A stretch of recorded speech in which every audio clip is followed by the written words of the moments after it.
how does someone know that they're going to be able to meet the anticipated demands within that market sector? And where does an MVP fall into this?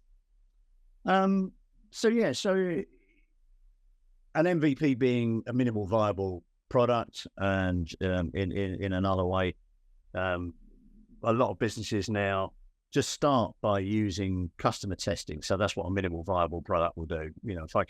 If I can sell the concept of what I want to do to 10 people, well, at least I've got to end up at the start of an audience, and that comes in, and you get their user feedback coming back in. Another version of that, and again, this is another thing that came out of the great world of technology, is what they call a lean startup. So you actually build it with your audience. So you go out very purposefully saying, I've got a Lego kit.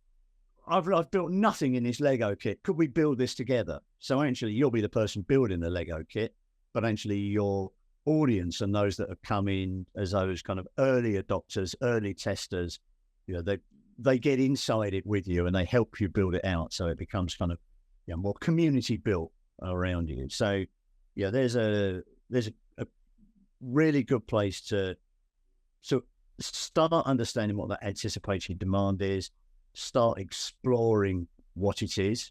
And again, another common theme of any entrepreneur, but in a marketing concept here, never have a closed mind, never have a prejudice, never believe that what you're doing is right. It's judged by the actions of other people. Are they buying what it is you're selling? So the more you can build that on that basis, you come more to the kind of certain middle ground of what you are building, whether it's a product, a service, it doesn't matter. You're building something that somebody in the world wants to use. Now, the good news is there's billions of people in the world.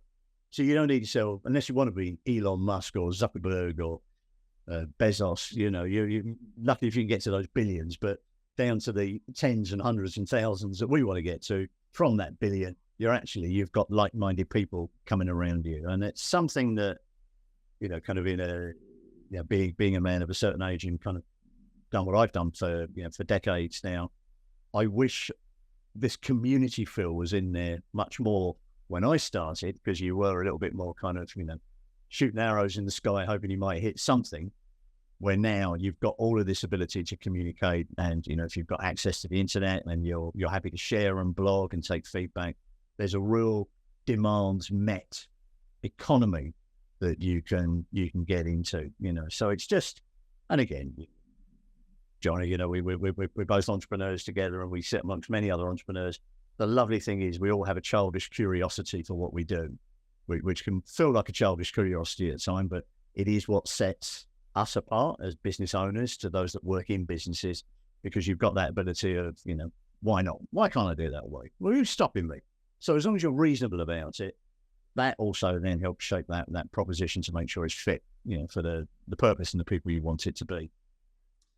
And presumably, you talk about designing something with your customer. Presumably, a startup model using Kickstarter, for example, enables aspiring entrepreneurs to do that and to get validation as they go. Yeah, and again, that's that lovely, community interest bit, and again, not kind of presupposing what the folks watching this might be doing, but even raising small amounts of money to get a business off the ground, crowdfunding, is a great thing.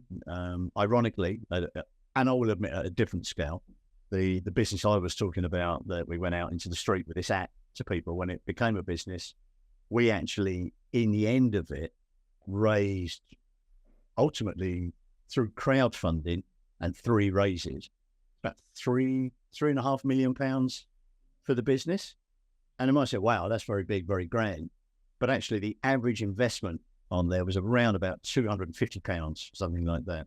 What it did build out, much to the point we're talking about, the reason we went that route was it built up an audience of advocates, a big community of people that they felt they owned a little slice of what we were doing.